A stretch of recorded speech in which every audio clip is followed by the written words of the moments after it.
My Lords, good afternoon. Thank you very much for coming to this hustings for the Lord Speaker office.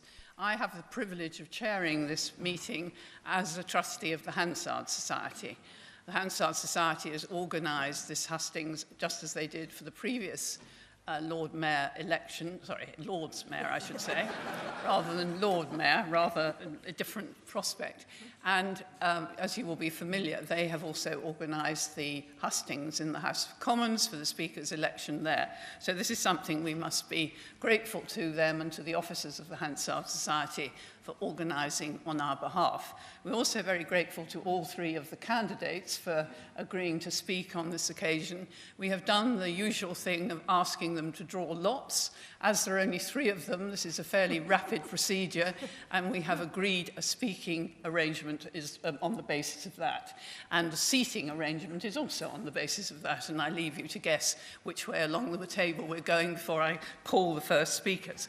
But the idea is that each one of the candidates will have 8 minutes to speak. I'm sure that you will have read their election addresses, which have been circulated by the Clerk of the Parliaments, and we will then have, I hope, plenty of time for questions from members of the House of Lords, and I emphasise that if we can have questions from peers exclusively, I think that is the appropriate thing. I know there are some guests and they are welcome, but the question should be exclusively from the members of the House. So I think without further ado, because even though I hope we will have plenty of time for questions, we do have a fairly tight timetable. I will first of all ask Baroness Garden to begin the proceedings. Thank you very much, Mark.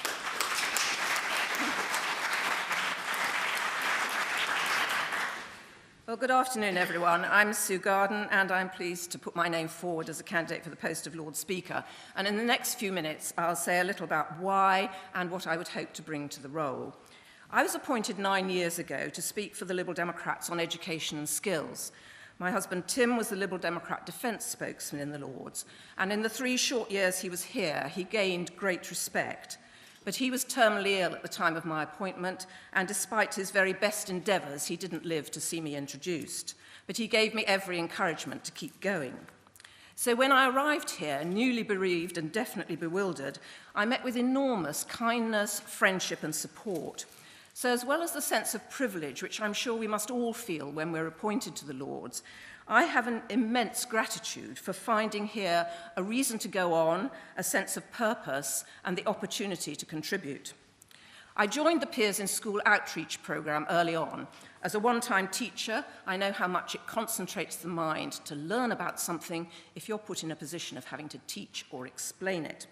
And I became a party whip. I spent most of the coalition government on the front bench as a government whip and minister across a wide range of departments, some of which I knew something about. It was extraordinarily challenging, rewarding, and immensely hard work. But being a government whip brought with it appointment as a baroness-in-waiting to the Queen and meeting and greeting heads of state, and President Karzai was a particularly memorable one, and then appointment to the Privy Council. And back in opposition, I'm now a deputy chairman and deputy speaker. And my time on the Woolsack has taught me that it's nothing like as uncomfortable as it looks, but it's also given me the experience of the speaker's role in the chamber, which for most of us is the most visible part of the job. But of course, there's much more besides. The Lord Speaker plays a key part in upholding the standards of business and courtesy of the House. There's a substantial role as part of the senior team of the House, working with the leader of the House, the leader, the conveners of the bishops and the crossbenches, but also with the clerks, Black Rod, the doorkeepers and attendants, the police, as well as all the staff who enable us as parliamentarians to do our work. And many of these are people I know already. I would certainly work to ensure that good channels of communication were in place for all staff. I've worked before now as a welfare counsellor, and I hope that would be relevant to any pastoral duties. In addition, and also very importantly, I would wish to ensure good communications with the Commons and with Mr. Speaker. It's a constant concern to find out how little the other end of the building seems to understand or appreciate our chamber, and I think those good relations are vital to improve. There's a substantial external remit to act as ambassador for the House within the UK and overseas. And our two Lord Speakers, Baroness Hayman and Baroness de Souza, have developed an impressive record of building bridges with peoples and parliaments, particularly in developing democracies. As a linguist and an internationalist, I would hope actively to continue that programme, mindful always of transparency and wise use of public funds. And I would also wish to explore possible collaboration with the City of London and the Lord Mayor, who's currently a member of our House, Lord Mount Evans.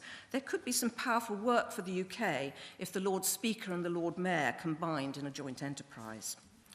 I have experience of representational responsibilities as an officer's wife in my role at City and Guilds, as Master of the World Traders Livery Company, as a Baroness-in-Waiting, and through numerous engagements over the years to speak, to chair, to present awards, and otherwise to contribute to events. This very morning I was in Whitehall laying a wreath on behalf of the war widows for a UN peacekeeping ceremony. And I would be particularly keen to continue the engagement with young people, through the Education Centre and its schools programmes, as well, of course, as the peers in schools. I have been involved with other Lord Speaker programmes to engage primary and secondary school children in the work of our House. And I would wish to continue the Young People's Chamber debates, where we work with the English-speaking Union.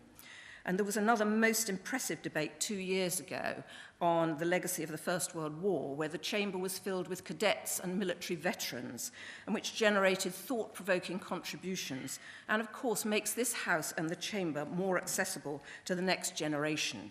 And I was impressed by the maiden speech of the Bishop of Newcastle, where she mentioned the impression it had made on her to come to a debate here in our chamber.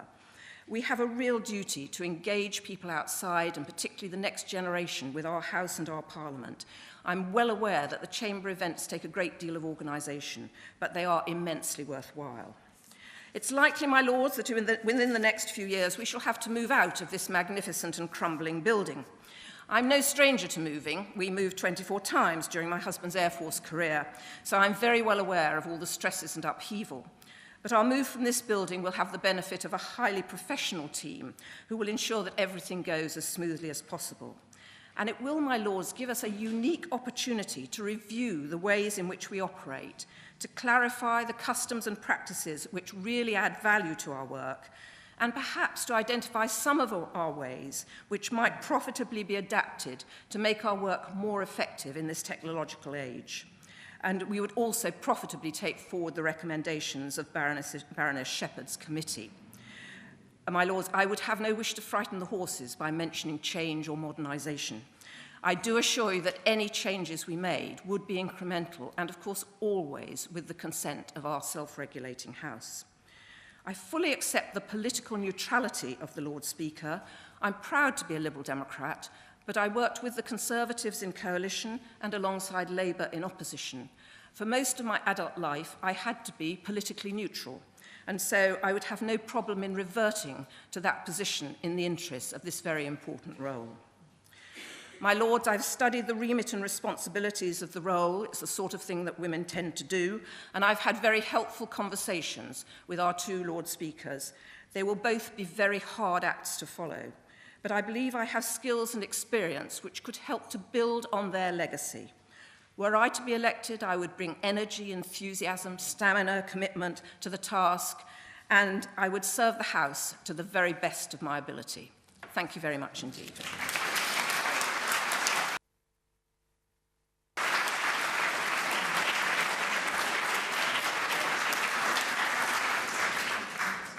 My lords, I think there are some colleagues standing, and there are still some seats if people can find their way through on the other side of the aisle, if that's possible. While they're doing so, perhaps I should mention, I think it won't come as any surprise to anybody, given that there are two cameras here, that this is obviously all on the record, that it is being both audio and video recorded. And although this isn't a formal part of the election procedure, the rules of conduct for the election, which have also been circulated by the Clerk of the Parliaments, are obviously in place. I'd now like to invite Lord Fowler to speak.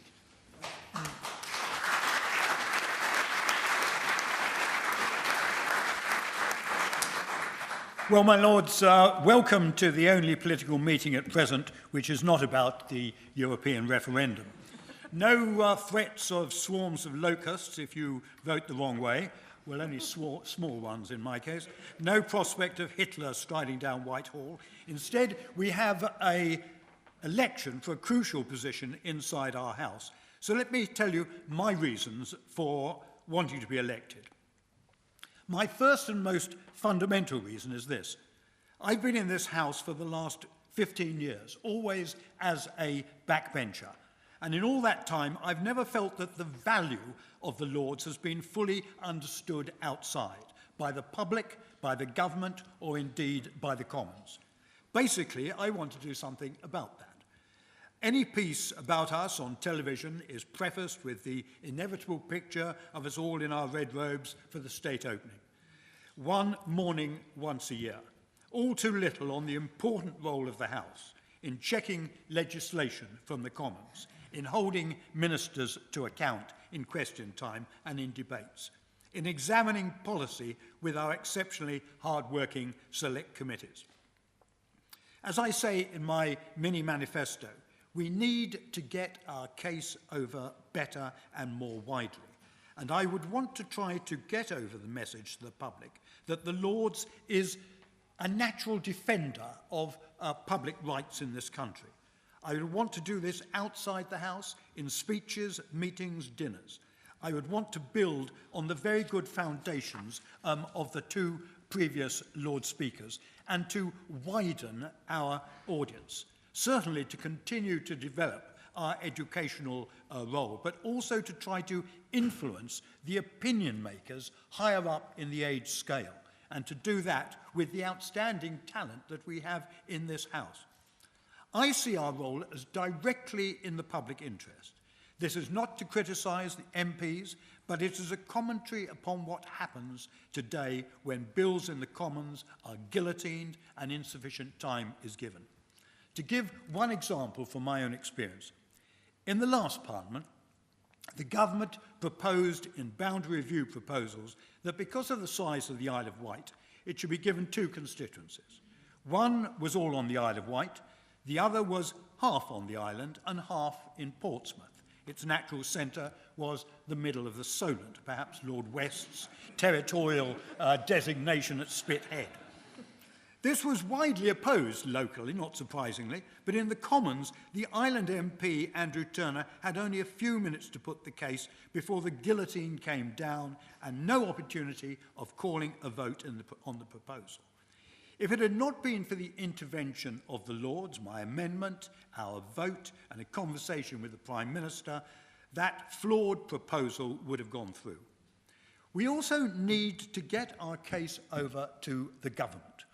Any government. In Cabinet, I soon got the message.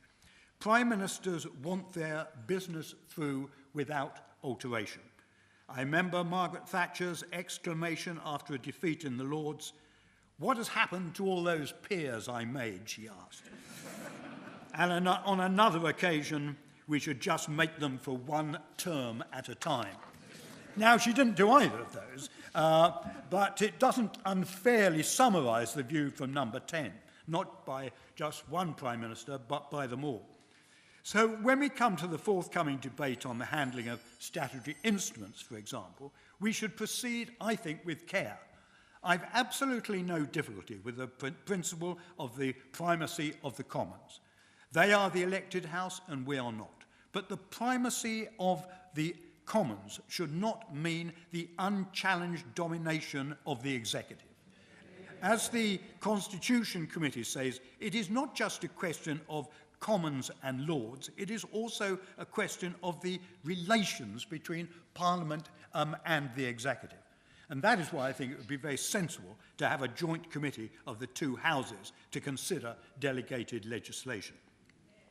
While if we are to communicate more widely, then of course we have to be in contact with the media. We cannot just rely on one programme, however good and fair it may be, and I hope you're taking note of that back there. I started my career as a journalist on the Times before the days of giants like Finkelstein, Ridley, Wheatcroft, Hennessy. Indeed, I was there on the day when we went to front page news for the very first time. There was a great competition amongst us on who would be on that first front page. A competition that was won, I think, by the diplomatic correspondent with a world-exclusive story that NATO was to be headquartered on the Isle of Wight.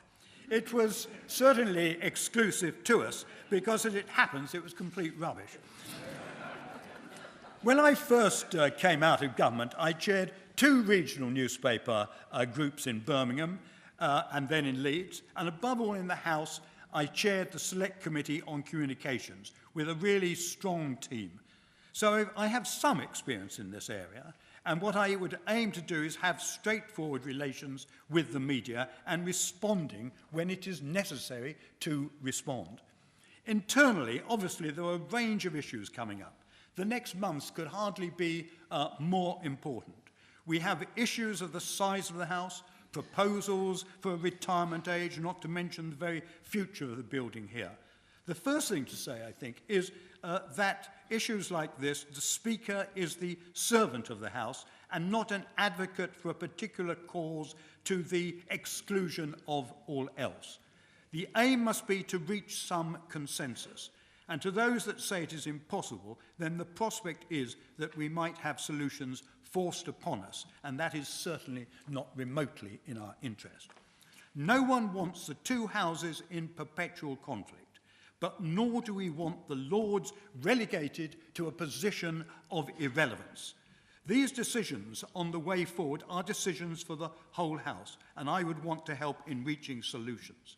The advantage of having been round the cabinet table is that you have experience how the system works, and perhaps at times ministers listen just a little more.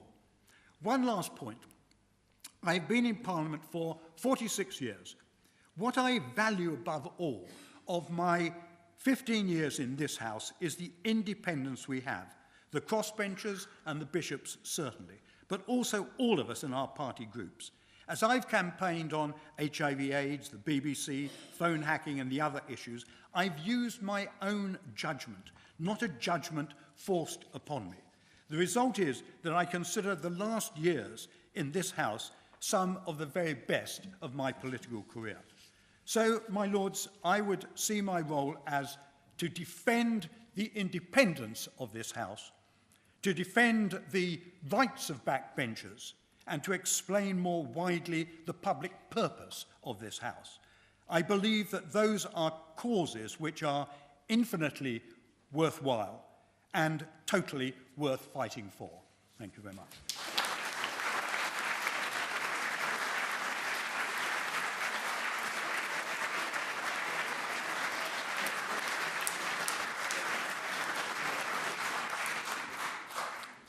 So, as you can understand, the third and final contribution is from Lord Cormack. Lord Cormack.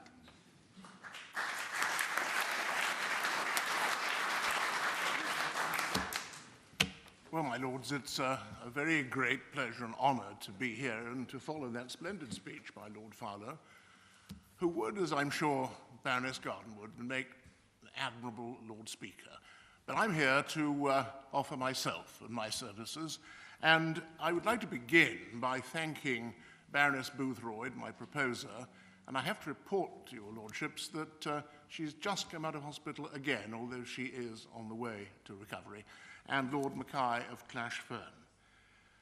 I, like Norman, we entered the House of Commons on the very same day, Waterloo Day, in 1970, the 18th of June. I spent 40 years at the other end of the corridor. I've been in your lordship's house for almost 6. And in the whole of that time, I have been on the backbenches for 43 years. I never enjoyed government office. The executive sometimes had cause to regard me as troublesome, but I was never in a position of thinking that of Parliament.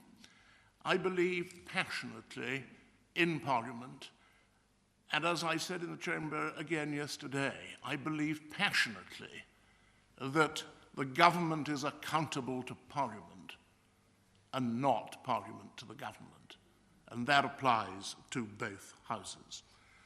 From a very early time in the House, I became very conscious of the value of working together. There are many issues that transcend party boundaries. I was responsible, along with a couple of friends, for founding, way back in 1974, the All-Party Arts and Heritage Group, which many of your lordships belong and I believe derive pleasure and benefit from. And that taught me that to get good answers from ministers, regardless of government, it was always better if you could work together.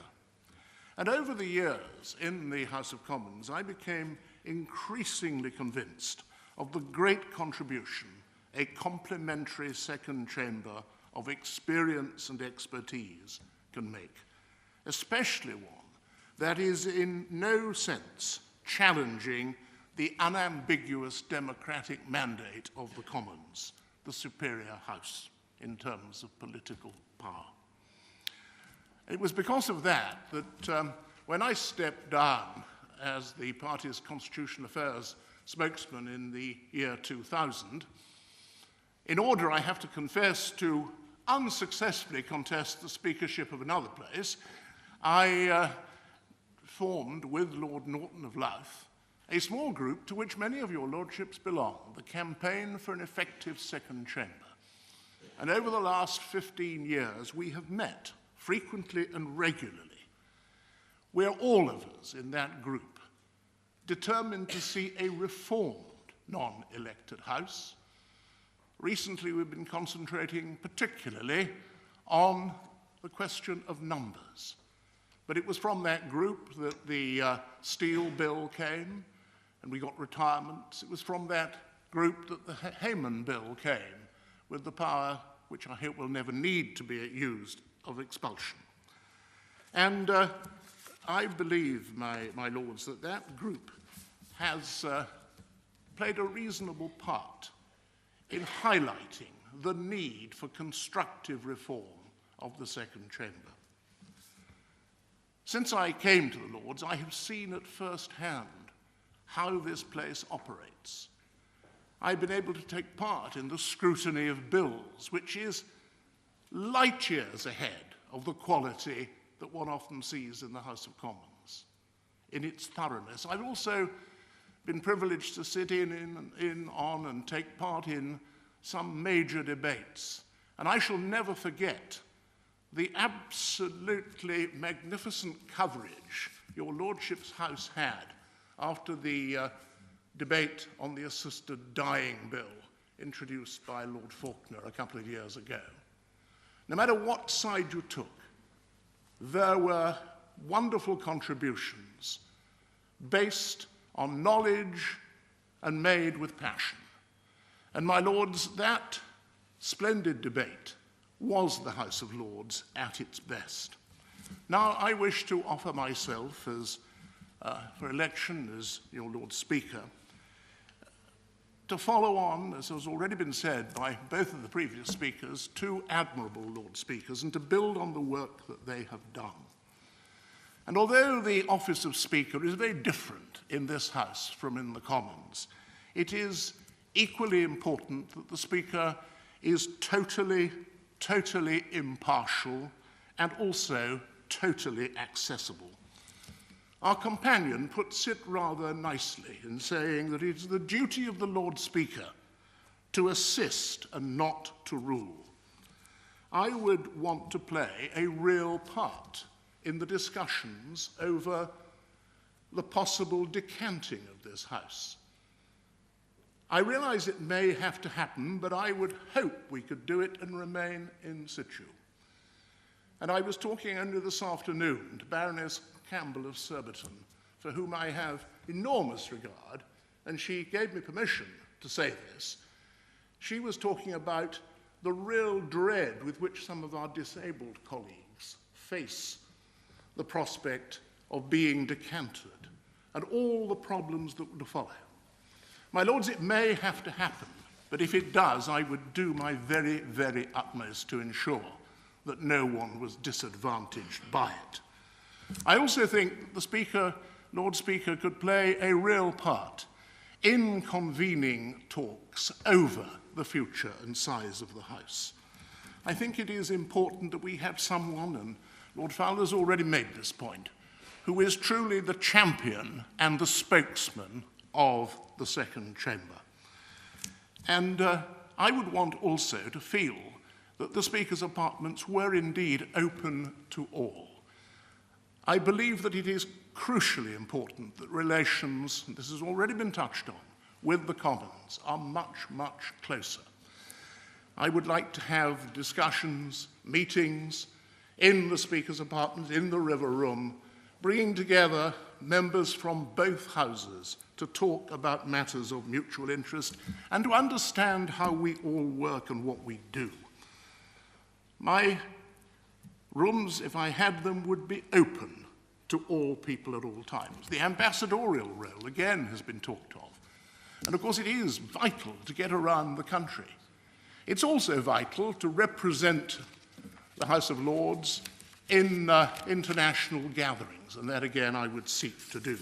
And now I'm being passed a bit of paper. I've got 1 minute left. I don't need that. Because I would also like to the admirable Lord Speakers, peers in schools scheme. I think it's very, very valuable, but it needs expanding. Speakers in civic society, speakers in universities, and we have enormous reservoir of talent to join on, to draw upon for that. My Lords, what I do is pledge total commitment to the institution of Parliament, and in particular to a second chamber which, in its range of experience and expertise, is truly, using the word correctly for once, unique among the parliaments of the world. I submit myself to your judgment. If I am not elected, I will support with total vigour whoever is, but I'd love the chance. Thank you very much.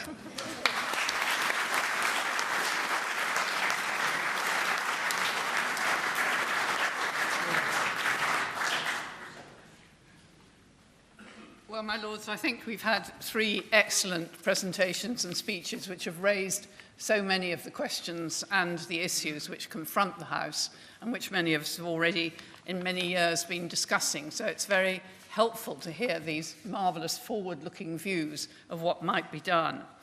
We do have nearly an hour, which is wonderful, for questions from members of the House. I think it would be helpful if in normal practice we were to take them in groups of 3. As I said at the beginning, because this is being audio and visual recorded, it would be very helpful if people, just for the record, could say their names when they asked a question. And I would also point out that they should really be addressed in the interests of neutrality to all 3 of the speakers, so that no one feels that they're being either particularly harassed or particularly well addressed. So if I may, I think I will take first question from over there, and I would take 2 more from other colleagues who would wish to speak. If you would like to go ahead and just start, that I'm sure will give people impetus. Shall I put the microphone back on? Cromwell. My question is this. It has become... Could you wait? Sorry, not at all.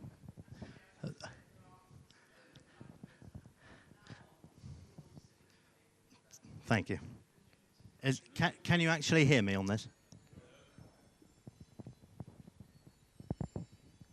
The green light is on. Can anybody hear me? Excellent. Let's start again. My name is Cromwell, Lord Cromwell. My question is the following. It has become an almost accepted truth that we are too numerous. On the other hand, organizations which pride themselves on their expertise typically like to boast of the sheer number of people they can call on in any esoteric area of knowledge. Where do our candidates stand on this issue?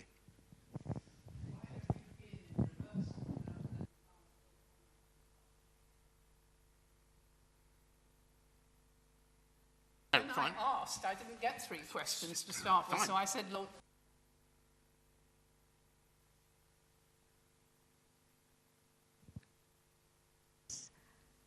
Do you think the Lord Speaker, should have a role at question time rather than the government front bench?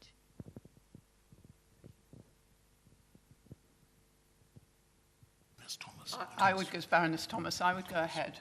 Right. Let me take those two questions. First from Lord Cromwell about numbers. I don't believe that anyone can be a real effective member of any institution unless he or she has a fairly regular attendance. And therefore, I do think that when we're looking at numbers, we have to, and particularly when new people are being invited to come into our house, we have to do what the crossbenchers do, I understand, and ask for a degree of commitment.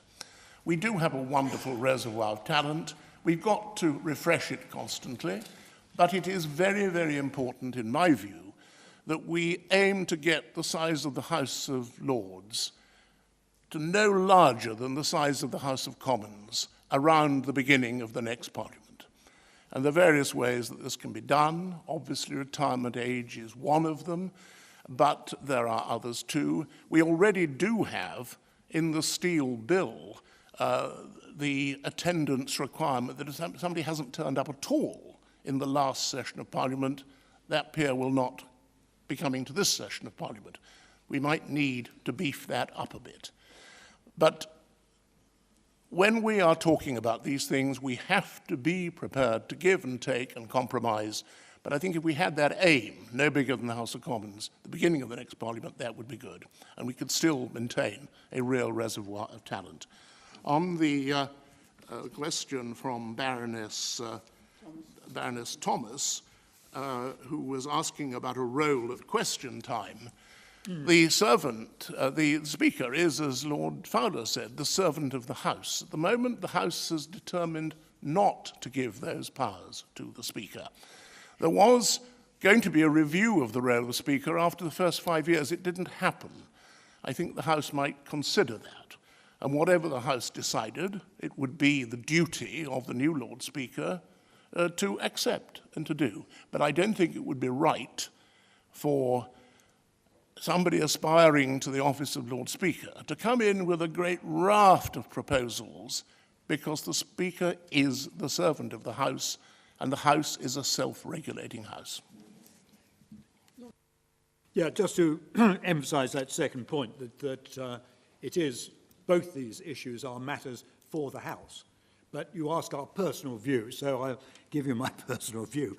I think the first point about the size of the House is that the Lords, frankly, should not be bigger than the Commons. I think that is now beginning to become a consensus view of the position.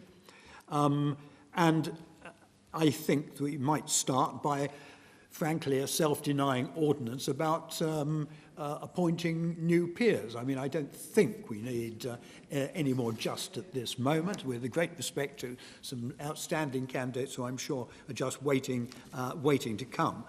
But I also think that the plan started, I think, by Michael Jopling, I'm not sure if he's here, but followed up by Philip and your group, Patrick, that basically, and this is an option for the House to consider, not a proposal, but an option, that you should bring the numbers down to, shall we say, 600.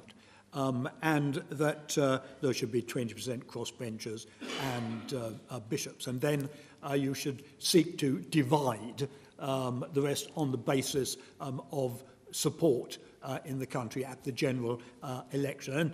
And I put that in very broad terms, and there's an awful lot of detail in it. But you could get a much more satisfactory position with the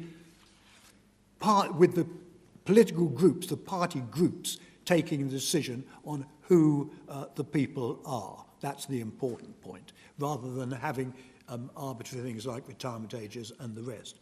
On question time, well, both Patrick and I grew up in the House of Commons. You don't want the kind of question time that they have there. The idea that you should have Lords standing up and then one should say Lord Brown, Lord Smith, I think that's not for us. And what's certainly not for us are points of order, which come at the end of question time, which normally go on for about 20 minutes and normally have absolutely zero validity in any event. whether, I mean, I think it's a sensible idea to have a look at this again, whether you want the Speaker to do what we do at the moment, to have self-regulation, which I think is very important, but the Speaker to be, if you like, in charge of that self-regulation in the very light touch way that the leader does now. Well, that's, I think, a matter for the House, but I think that could be looked at. Baroness Garden. Well, thank you, Lord Cromwell. Certainly the size of the House is under constant discussion, and I think everybody has agreed that we would benefit from a reduction in the size of the House. What we've never been able to find any consensus about is actually how we get there. And even the very simple things like putting a stop to the election of the hereditary peers, you know, even that has been resisted. We have, of course, now got the retirement scheme, and there are some people who've taken advantage of that. We do perhaps need to look to other ways in which we might somehow prune the numbers. Of course, it was very, very much bigger when it was all hereditary peers, wasn't it? I believe it was well over 1,000. And of course, the system then was that they didn't all turn up, whereas these days, of course, the life peers do tend to turn up in bigger numbers. So I think we need to keep looking at it. And of course, if anybody suddenly comes up with some brilliant ideas which would commend themselves both to the Commons and to the Lords, I think we need to look at that. On the question of the role at question time, now I've been in the position of being on the front bench as a government whip and having to sometimes intervene in statements or in timed debates with Lords, and now to sitting on the woolsack. And I have to say my personal feeling is that it was easier to do it from the front bench position to intervene than it would be on the woolsack. But I would agree with my two colleagues that actually this has to be a matter for the House to decide. But as I say, having been in both positions, it wasn't always easier as a government whip to persuade one of their lordships that time was up, or to intervene in statements when lots of people wanted to get in and somebody had got to determine who in the House, whose turn it was. But I personally would favour keeping it the way it is. But obviously, if the House decided otherwise, you know, the Lord Speaker is the servant of the House. Thank you very much. Now, I think Baroness Young was catching my eye over there. There's another question in the front. And Lord Jopling, I don't know if you were just indicating you were here. No. Is there another question for this group? Let us start with Baroness Young.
So I think the second question, which was being disputed in some sense, was whether the reputation of the House of Lords was being maintained not only by taxi drivers, but by others in the population. I hope I phrased that correctly. And now could we have a microphone in the front? And then was there somebody else who wanted to ask questions in this particular group? Yes, Ray.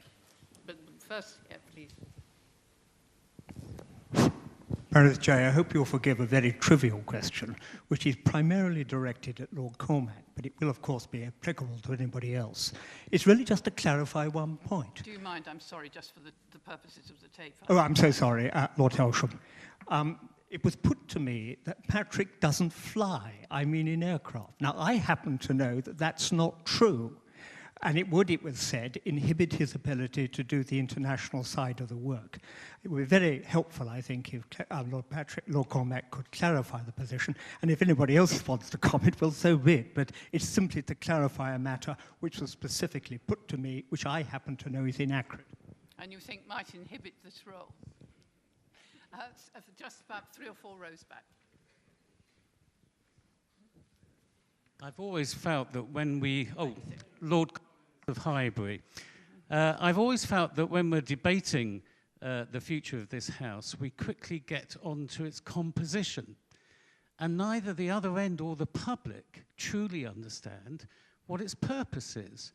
So I would like to know from all the candidates, will you focus more on advocating what we do rather than be tempted into this debate about how we should be composed of, because that is actually something that all political parties will not necessarily reach agreement on, but they'll be better informed in that debate if they better understand what we do.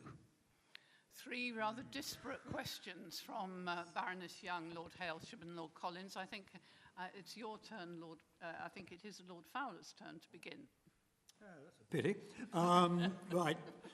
Well, on the first question, on the age and the age spread of members, I think it would be a pity if we instituted an arbitrary retirement age, frankly, in this House, because I think of people like Shirley Williams, who's now retired at 85, but if there was a retirement age of 80, she obviously would have gone then. Nigel Lawson, who's still very much here. And I think it would be much better to do what I sought to suggest the first time round, which I think, if I can reply to Lady Garden, I think there is a consensus beginning to form here that we could get a situation, could get to a position where it is the party groups that make these decisions, not a kind of arbitrary cut-off. That would be much better. That's actually what happened with the hereditaries, basically, in effect. So I'm all for a wider age group, but I think that the first thing is perhaps to prune and frankly not to appoint. On what else have I missed out? On fly, I fly. Is that all right, Douglas? Whether you say whether anyone thinks there's a great enjoyment these days is quite another matter. One of the things I hate most of all is going through airports, but I fly and would make that sacrifice of going through the airport as well. A reputation, not exclusively of taxi drivers. Well, now, Baroness Young, obviously, I mean, I think where is Baroness Young? I can't see. She's over there. Oh, yeah. I mean, I think, you know, to put it at its politest, I think that slightly overstates the case. I've never found that. I certainly don't say to my taxi driver, drop me at Pret-a-Manger. Or I might actually say that, but for different reasons. What I do think, and I think it's an important point, and I think throughout all this stuff, we need to actually concentrate on it a little, is we talk to each other, we debate internally each other. We must also debate how we're going to express ourselves to the outside world, to the outside public. Because we all know, I think that's exaggerating the point, but we all know our reputation is not as good as it should be, and we should counter this. And the ridiculous thing is that we've got actually some of the best people in the country to help us on this. We've got Peter Gummer, we've got Moissachi, we've got a whole range of these people who would be delighted to give their advice on this. We must take it and do it. And I don't understand why it isn't done already. And then Lord Collins' point, well, yes, it is very important what we do. I totally accept what he's saying. We're allies on a number of causes. So the last person I would argue with is Lord Collins. I do think, however, we do, in terms of composition, I do think we do need to turn our mind and as I say, it is the House's decision, not mine, to whether we are too big at the moment and whether too big gets in the way of a public recognition and acceptance of our role. I think that it's important that we actually seek to tackle that particular issue. I have a feeling it might get tackled for us if we don't do it. Baroness Garden. Right, on the taxis, I think you're getting the wrong taxis. I've usually found interest, well, I always try to engage taxi drivers on the rare occasions that I take taxis, because you do really get some very interesting viewpoints from them. And I wouldn't wish to change that stance. I think we do have a problem generally with the media perception, and it's all too easy for wrong stories to get headline news. We've seen that just recently on stories which were completely erroneous, but gave an impression about the Lord Speaker that she was squandering money when she's actually incredibly careful with expenses. It's how you counteract that is difficult. I hope possibly the documentary that we're underway with here will give a more balanced view of what we're about. But on the whole sort of media side, and that links into Lord Collins's question as well, I think this is all involved as well with our outreach programme, because the more we get out and about and people discover that lords and baronesses are remarkably like ordinary people, the more we can actually get our message across about what it is that we do rather than the composition, as he says. On the age range, there is always, I think, going to be a problem that because it's an unpaid job, then younger people are more likely to have to be earning a living. And so it is more difficult, possibly, for people who still need to be earning a living to give the commitment to this house. And I'm well aware that there are plenty of people in the house, older and younger, who are still out there earning a living. But yes, for younger ones, I'm not quite sure how much younger people would enjoy spending hours and hours sitting on the benches scrutinising Amendment 946 XXDD, whatever the latest numbering is. So in that respect, I think it would be good to have some younger people in, but it's getting the balance with the commitment and the time they can spare. And on Lord Hailsham's question, yes, I was married to a military pilot for 40 years. I never shared his enthusiasm for flying, but I most certainly do fly. Lord Cormack, I think you must answer that question first. Right, well, I will, and yes, I do. I couldn't have been chairman of the Northern Ireland Affairs Committee for a whole parliament, flying into Belfast at least once a month if I couldn't fly or didn't fly. I loathe airports, as Norman has said, but of course, and one would go anywhere where it was necessary to go, not too often because the prime duty is to be in this country, but of course, developing relations with European parliaments, whatever happens on the 23rd of June, with parliaments in the Commonwealth, and I speak as a former treasurer of the CPA, and of course in other parts of the world too.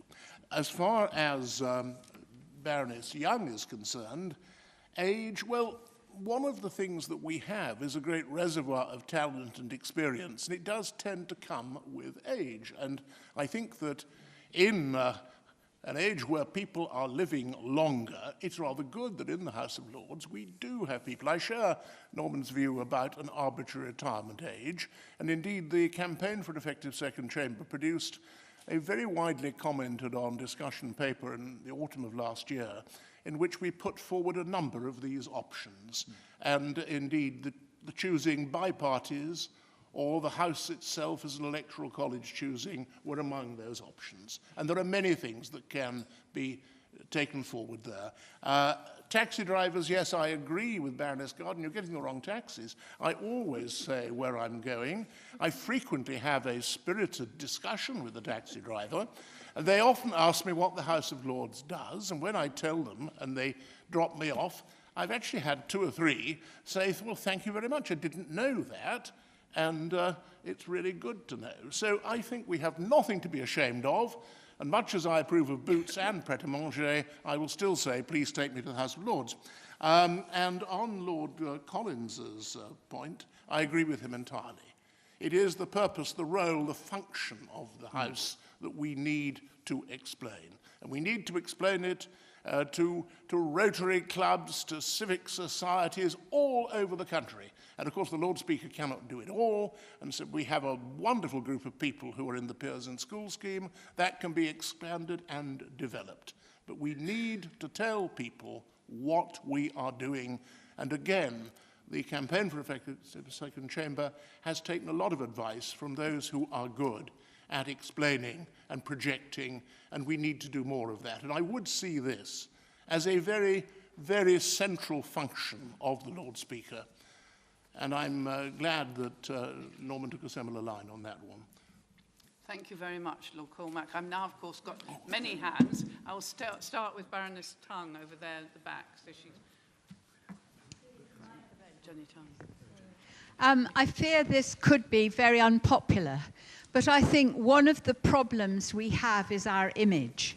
And the thing that I find, particularly doing a lot of international travel, as I know Lord Collins does, is the title Lords and Baronesses. People fall about. They have no comprehension at all, especially of what a baroness is. I'm always telling people it's got nothing to do with Robin Hood, and I'm not medieval, but it really does give that rather dated, ridiculous image, which goes with the overall picture people have of ermine and us all sitting in gilded chambers. And I would like that to change. I would like to be Dr. Jenny Tong of Kew Gardens, who happens to sit in the upper house of Parliament. I cannot see why we have to have these titles. I know it's traditional. Don't tell me. I know that, but I just feel it's time that we brought ourselves into the 21st century. And the only problem is, of course, if we were members of the upper house, that means the acronym spells moo, which we'd immediately become silly moos, I expect, but never mind. There's one here.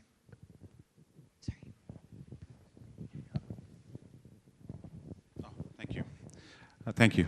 Karen Lord Bellamoria. All the candidates have spoken about the perception of the House of Lords, and a lot of the questions have been about the perception of the House of Lords. What would you all feel about the value for money that the House of Lords is? Because when you tell people it's only £100 million, they say £100 million. But actually, I think we're phenomenal value for money, and that is not communicated well at all. How would you communicate that value for money that this House of Lords brings?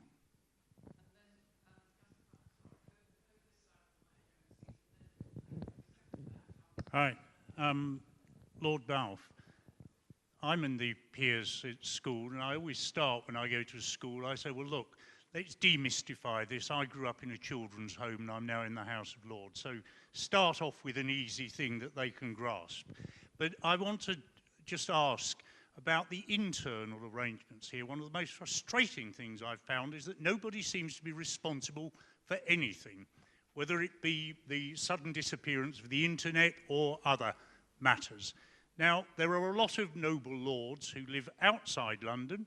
We seem to be incapable of fixing any sort of arrangement for hotels and the like. It's not the job of the Speaker, but I think the Speaker had set a lead on having some sort of system which looked after the facilities for members. And I speak as a former shop steward. Again, three interestingly different questions, and I'm going to ask Baroness Garden this time to start. Well, yes, Jenny, I have a considerable sympathy with your point about titles. I think they can be a considerable barrier. I mean, I know when my husband was first knighted and I went overnight from being Mrs. Garden to Lady Garden, people treated me differently. I found it very strange. But I think the other side of having a title, and we have to work that much harder, I think, at overcoming the barrier it puts up. But by goodness, you do get some wonderful opportunities to go to places and to meet people, and they respond in kind.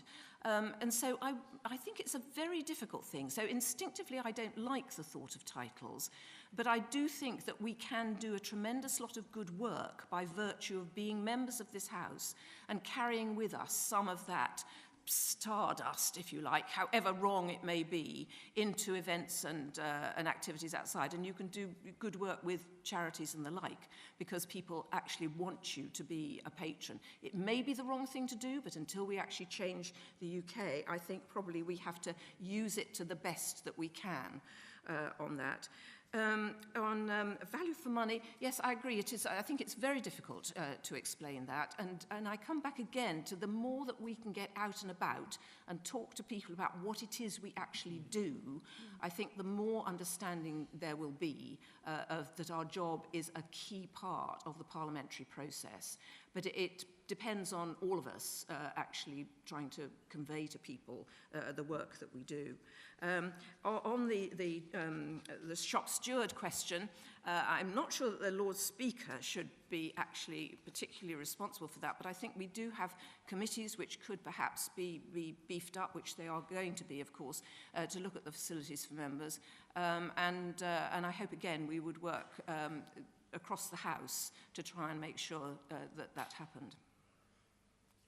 Yes, okay. I'll stop there. There's signalling going on, but I think Lord Fowler is going to be next to answer this. Oh, am I? Right, okay. I don't think, I wouldn't change the title. I mean, I once had a kind of bit of a grumble. I used to be a knight, so I was Sir Norman Fowler, and then I became Lord Fowler, and I thought, that's total anonymity after that, but in fact it isn't. I think we can make too much fuss about titles and things of that kind. And I think the image of this house has much more to do with getting over what exactly it is that we do here and the effect that we have and the impact that we have. I mean, you know, there are other, in other countries, you know, there are people called senators and things of that sort. I mean, is that meant to be better? I don't know. Perhaps it is. But I think that if we're going to tackle the image of this house, it is really getting a better understanding of what the house does. And I'm afraid I think, Jenny, I think that titles are kind of slightly a side issue as far as that's concerned. As far as value for money is concerned, well, as Lady Garden's just said, I mean, it's extremely difficult to get over, but again, it comes back to understanding what the house does, and then perhaps comparing what we spend here with what is spent, for example, in the House of Commons, in which we come out extraordinarily well in terms of value for money. That's one very good, crude way of doing it. But again, it all comes back to, you know, what this house is actually doing. And the so-called trade union point. Gillian Shepherd, Lady Shepherd, who is over there, did an extraordinarily good report on the services and streamlining the services. So, and we had a debate on it about a month ago. And again, I think that was welcomed. I think there's more debate to come on this a little later. But the whole idea is to get streamlined services and better services. And I'm not sure we'll go into all the details that you wanted, but I think that we will be able to go in quite a number of them. Yeah. As far as the first question is concerned, I'm very much in sympathy with the two answers already given. The fact is, every country has its tradition and its systems, and I don't think this is a particular problem. I really don't. I never found it as a problem. And people talk about the state opening. I'm rather in favour of grand occasions once a year. And after all, there isn't a single person in this room, I'm sure, who hasn't been to a degree ceremony at a university. And the smaller the university, the more elaborate the degree ceremony, the more colourful the robes.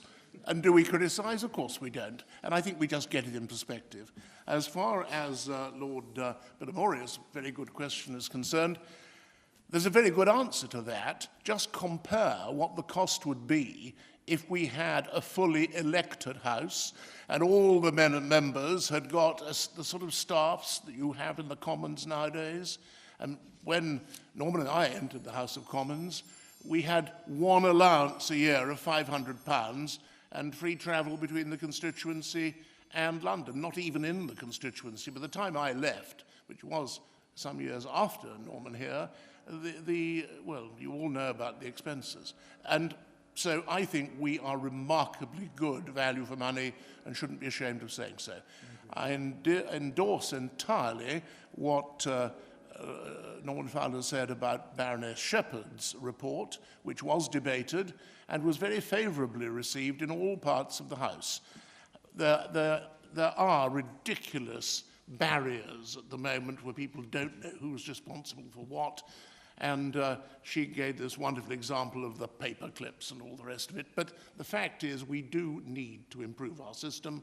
And although it shouldn't be for the Lord Speaker to be the shop steward, the Lord Speaker should certainly facilitate, to use the modern jargon, the development towards a better system that people can more readily understand. Thank you. Now, I had 3 other hands, and Lord Dykes, who was the first, seems to have gone. So it's Lord Tyler, followed by Baroness Hollis, and then at the back, I'm sorry, I can't quite see, but Lord Tyler first. Just here, please. We got the mic? Yes, it's coming. It's just behind you. Paul Tyler. We all boast that we're a self-regulating house, and it's been mentioned again by, I think, all 3 candidates this evening. But to some extent, at least, a lot of power in this place does reside with the usual channels, the leader of the House and her or his team. Comments, please, particularly, for example, in relation to the allocation of business, the time that's given for different purposes in the chamber and in other parts of the House, and our allowances. And Baroness Hollis is just here.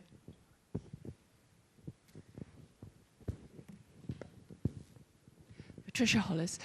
Firstly, just a very brief comment about numbers. Of course, what actually matters is the number of people who attend, work, and vote.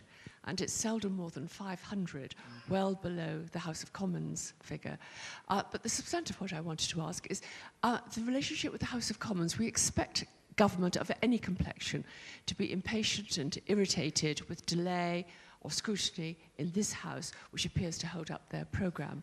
But what worries me more is the inbuilt lofty disdain at best from most MPs towards this House, their complete lack of knowledge as to what we do. I had to explain to one MP that yes, we did a second reading in a committee in a report stage on a bill, which they hadn't been aware of, and a knee-jerk call-in for elections to replace this House as being the more democratic way forward without any consideration of powers. So I would ask the panel, how would they do outreach work with the House of Commons? And there was a question. Yes, you've got the microphone. Thank you so much. I'm sorry I couldn't see across the crowded room. Thank you, Lord Stirrup. In the pursuit of efficiency, there is fairly constant pressure for shared services to be delivered across the Palace of Westminster. And that pressure is, if anything, likely only to grow with refurbishment and restoration and any possible decant. On the other hand, I think there's a fairly widespread desire to retain the separate and individual nature of this House and everything that goes along with it. I wonder how the 3 candidates would strike the balance between those 2 rather opposing tensions. Well, there is a connection between these questions, which is really relations with the Commons, so I'll ask an ex-member of the Commons, Fowler, to start, please. Well, let me take Lady Hollis's question first, if I may, and then I'll come back to Lord Tyler. I don't think that members of Parliament, not in my experience, treat the Lords with disdain. Some do. I think that's right. But I think that there is a total lack of knowledge about what goes on here. And that's not just a lack of knowledge amongst, new backbench members of Parliament. It's a lack of knowledge which applies to cabinet ministers who've been there for 10 or 20 years, frankly. They do not understand, they do not know, and you sometimes find, and certainly some of my junior ministers, I don't think Simon Glenarth's here, but would underline this, that I didn't totally understand the pressures that he was under when he was a junior minister. And it's really, in a sense, only when you get here that you do understand. I mean, ministers here actually are put under much more pressure at question time than they are in the House of Commons, a point which is not, I think, recognised remotely in the House of Commons.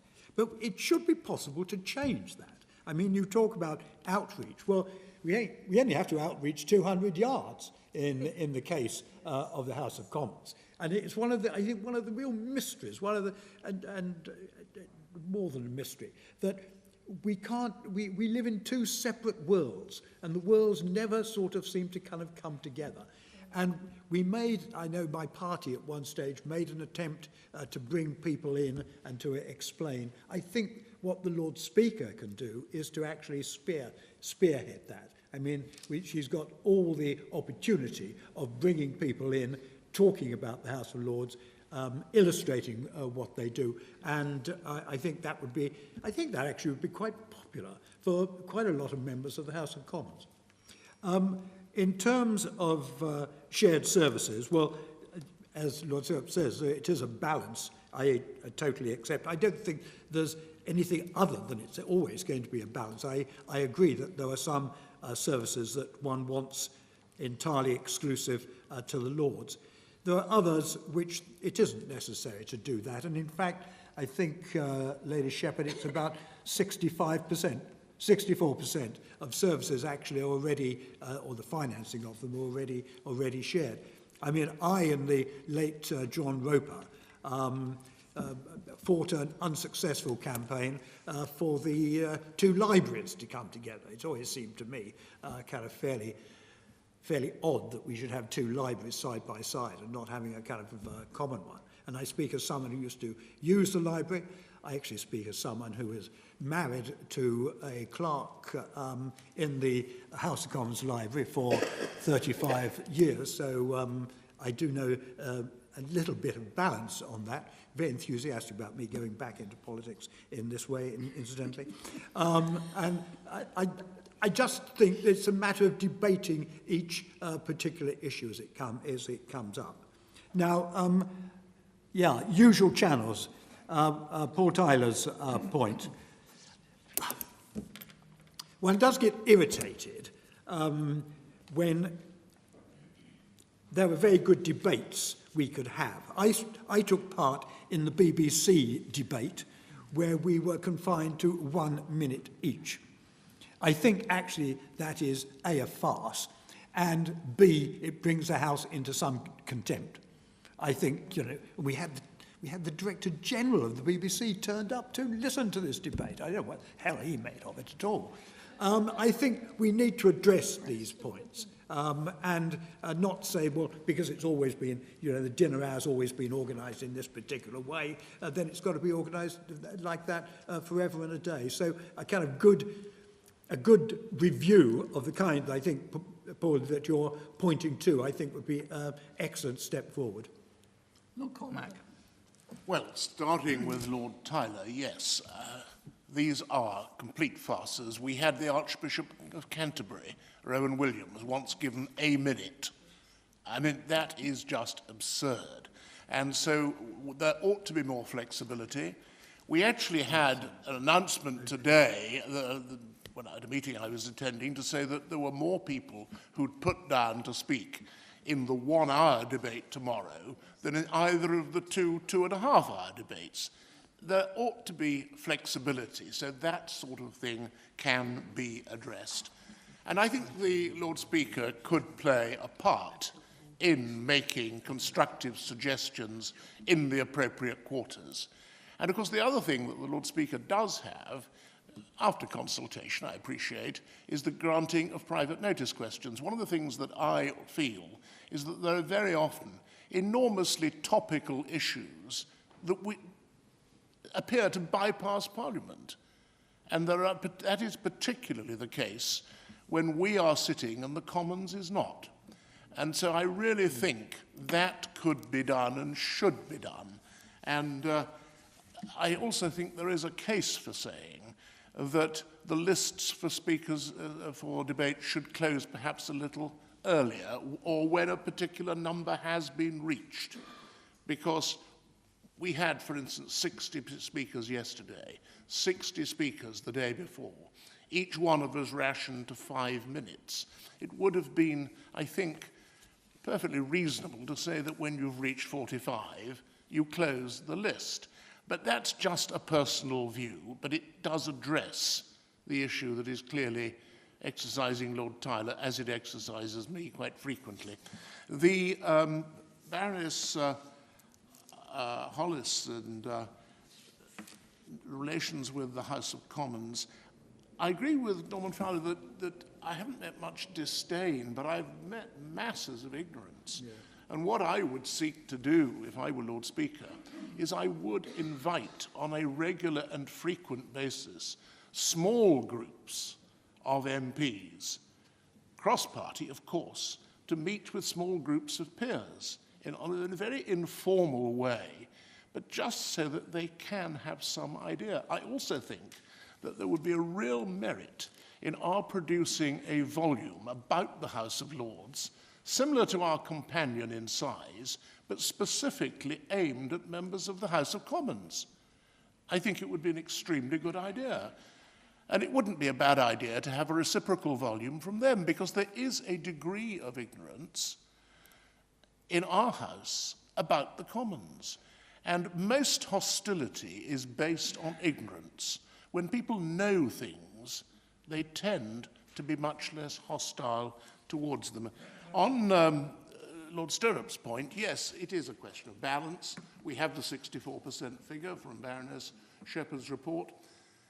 I have chaired for many, many years now the History of Parliament Trust, which is jointly financed by both houses, works extremely well.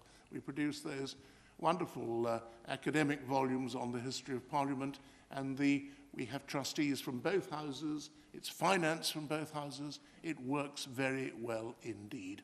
And I think we could do more of that.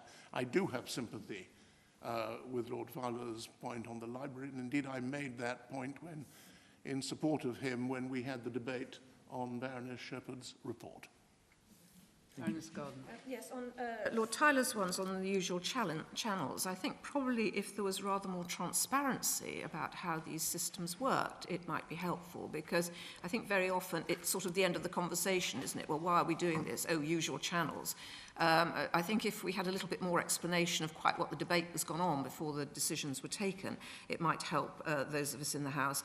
And on the allocation of business, I agree with the time debates. We have actually discussed this, and I think it was supposed to be an item for the Procedure Committee to try and see if there are ways of managing the timing of it.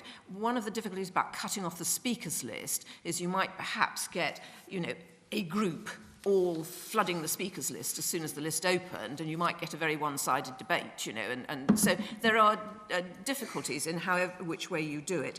But I think having some flexibility, and certainly before now, I've been a government whip sort of trying to keep everybody to their 1 minute time. I would be in favour of having second hands on our clock, because if we've got time debates, people tend to think if it says 5 minutes when the clock says 5, they can carry on speaking. But I do think it is a difficult one, and I've before now had to stop a debate or to try and hasten it when actually there was no business after it. But it was a 1 hour debate, and that was what the House did.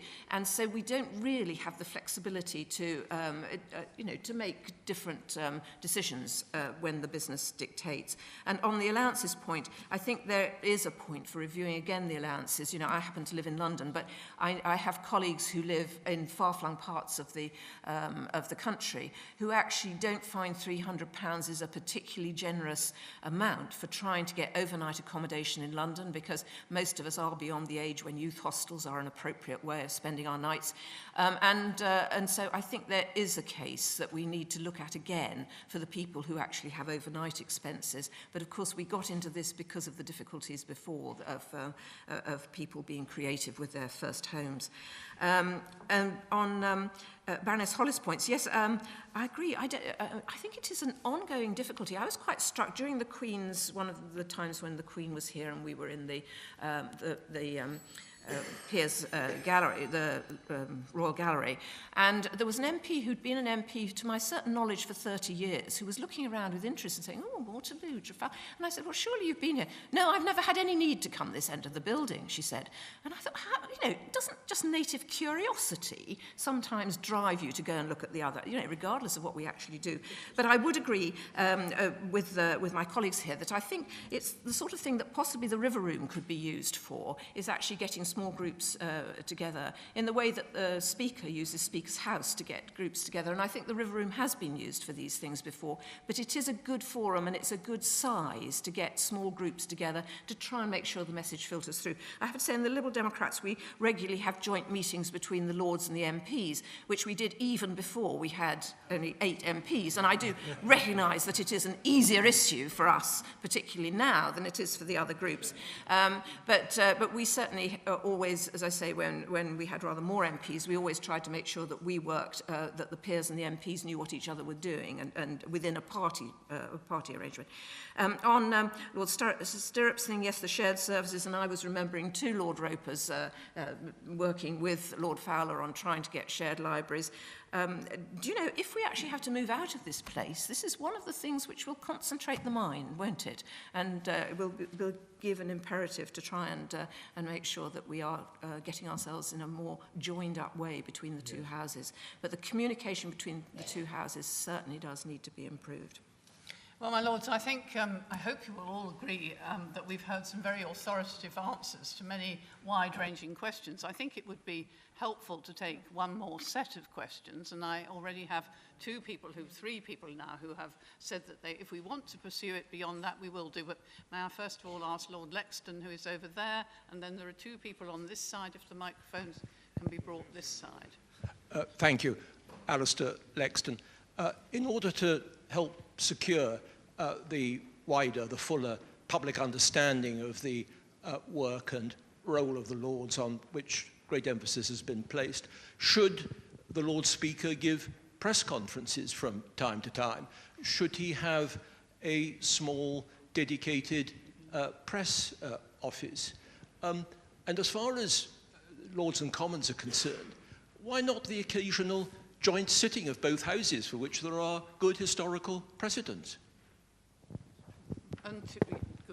Baroness Harding, as someone married to a member of the other place, I would welcome any form of outreach that brings both houses together.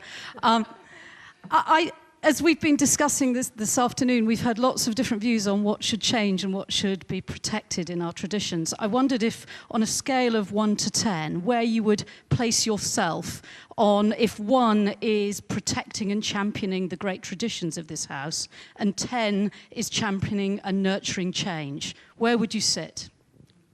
Very good. Almost a wonderful concluding question. Baroness Mantle. My question really is to the panel. Looking at the... Sorry. Zahida Manzoor. I'm just wanting to understand the views of the panel in relation to the Lord Speaker's role and the leader of the House, because sometimes, to me, certainly, it seems that the 2 roles could potentially have some shared responsibilities, and I'd like to hear the panel's view on that.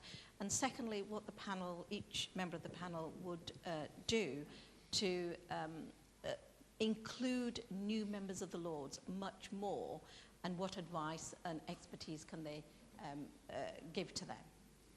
Thank you, Baroness Mantle. I think I'll ask Lord Cormack to begin this time, if I may. Right. Well, with Lord Lexton, press conferences by the Lord Speaker, I wouldn't rule it out, but I think that one does have to realise that this is essentially, it's a representational role. The Lord Speaker must speak for the House of Lords, but it must not become a controversial role in a political sense.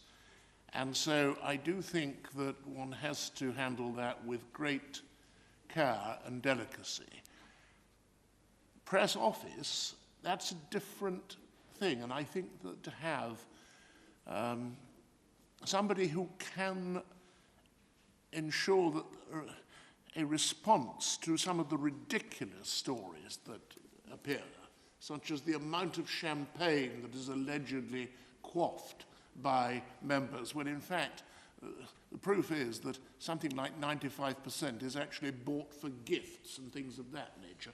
I think that to have a quick response office would be a good idea.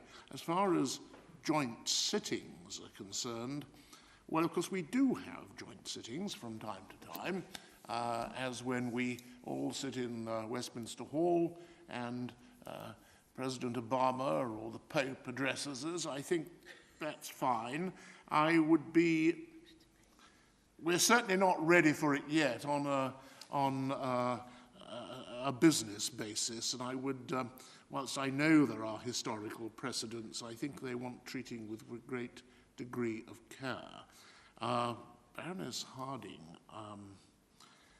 ratio of 1 to 10, where do I place I place myself as a staunch defender of Parliament. I consider all I want on my tombstone is the word parliamentarian. And I think it is terribly important that we do safeguard traditions that are incredibly precious, that have given inspiration around the world. We mustn't be complacent about them, but that in many ways they're the envy of the world. And the way in which we debate is so much better than, for instance, the going up to the podium in Washington, delivering a speech, having a speech written into the record, all that sort of stuff. I'm a traditionalist. I'm an unashamed traditionalist. But true traditionalists, of course, do have to embrace change, as you know if you've read The Leopard. Baroness Mansour, very interesting question, the Leader of the House. I think we have to recognize that the Leader of the House is a member of the government, a member of the cabinet. I'm very glad that momentary lapse was put right. And the Leader of the House is therefore a party politician.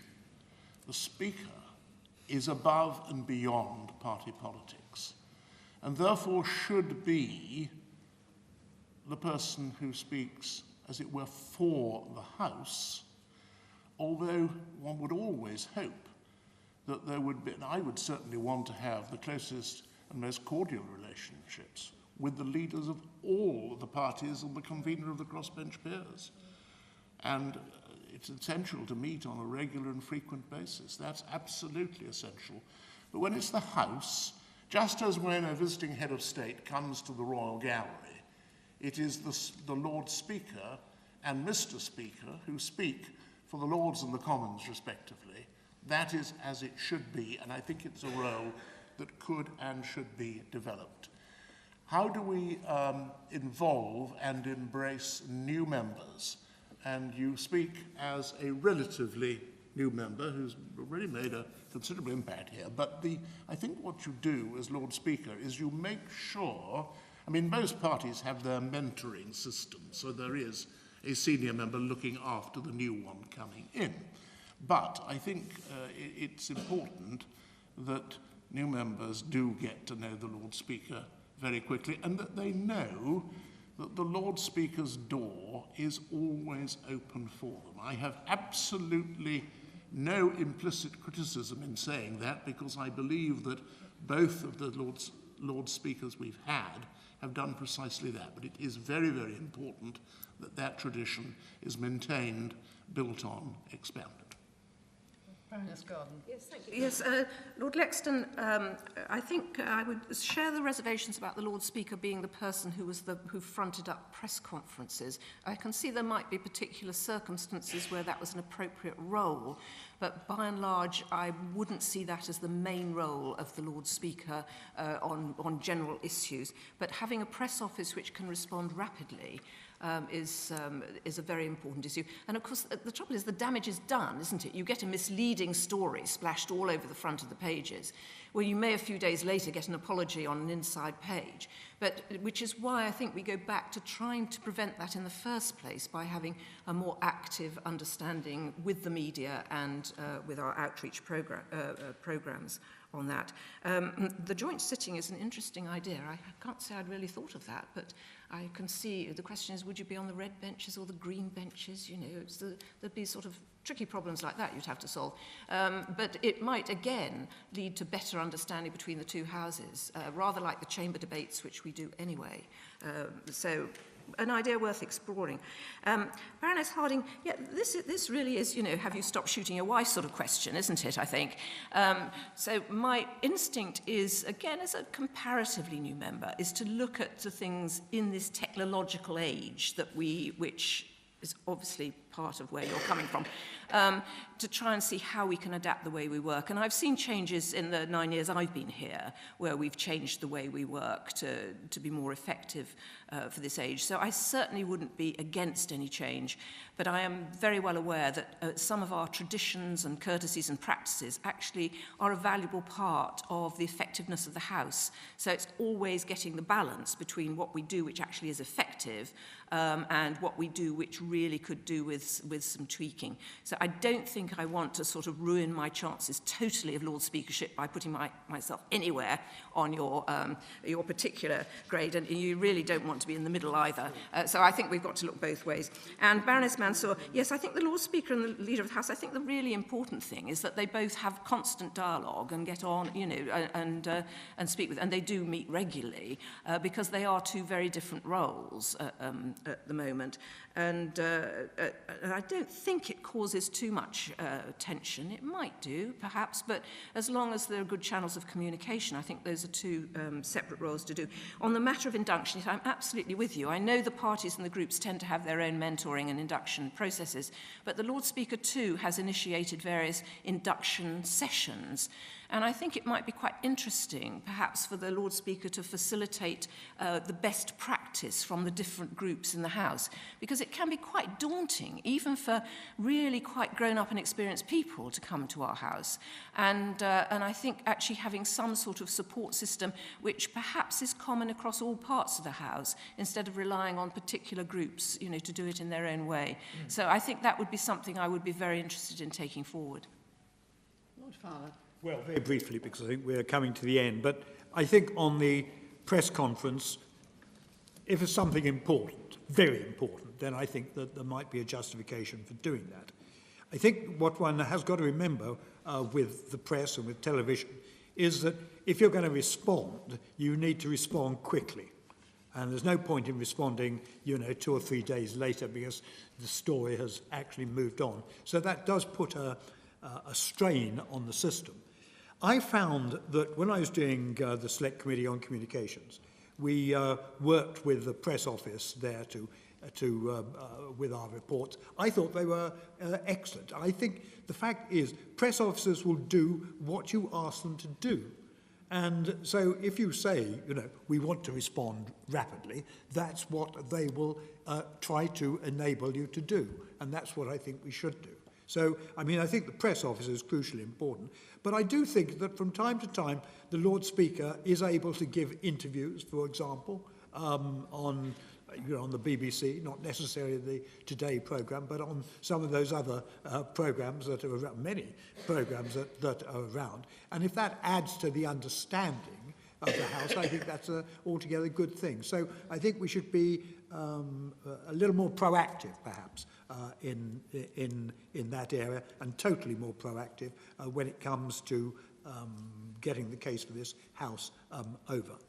On the issue of, this 0 to 10, I think I noted both my colleagues have ducked this, haven't they? I'm going to be thoroughly boring, but not duck it. I'll put in for a 5. Because I am I'm a Conservative with a small c, but Parliament does need to develop. I mean, there's no point in us believing that we can stay absolutely where we are now for the next 10, 20, 30 years. It won't work. So we've got to actually have that balance, and one part of that balance is developing. And it may not take everyone. I mean, there are obviously always people who will not make any change whatsoever, but I think that we need to temper that. We need to kind of go against that. The third question, Lady Mansour, I just wanted to say this about the new peers, which I think is a terribly important point. And it relates in this way. I think there is absolutely no reason why the Speaker here, the Lord Speaker here, cannot be rather more informal than the Speaker in the House of Commons. I took the trouble to go and listen to John Bercow speaking at a meeting in Hurlingham. 500 people turned up. Quite interesting. And he had them by the end eating out of his hand, I can tell you. It was a really big illustration of what we should be about. But what was also clear was that the Speaker there finds it very difficult to do this because, of course, he does have to call people, Mr. Brown, Mr. Smith and the rest. And if they see him having lunch or a drink with Mr. Brown, then he thinks that there's the immediate suspicion that they're going to get preference when it comes to being called. And as we don't have that particular problem here, and I think we'd be unwise to introduce it, I think that, therefore, in a much more informal way, the Speaker can work. And I think that as far as new peers are concerned, one of the priorities should be that he or she gets to know the new peers very early on and make themselves available. So I think there's no reason why the Speaker in this House should be a kind of separate figure a long way away, and that certainly wouldn't be what I would want to do. Well, I think it only remains for me to, on everybody's behalf, thank the three candidates, the three speakers, for an extraordinarily interesting and I think helpful meeting that we've had. I think only Baroness Harding's numerical challenge, which for obvious and understandable reasons wasn't fully met, wasn't fully met it. Fully met, perhaps not totally, with a totally comprehensive explanation. But apart from that, we've had very full and comprehensive answers to all the questions on a very wide variety of issues. So I'd like to thank all three of the candidates on all peers' behalf. Two practical points just to finish with, to remind you that the election itself will take place here in the robing room on June the 8th, Wednesday, June the 8th, and the polling time is from 10 to 8, but perhaps more immediately, those of you who would like to have postal votes have to apply for them before 5 p.m. tomorrow afternoon. That's May the 26th, and that's obviously an important point. So thank you very much, and particular thanks to our three distinguished speakers and candidates.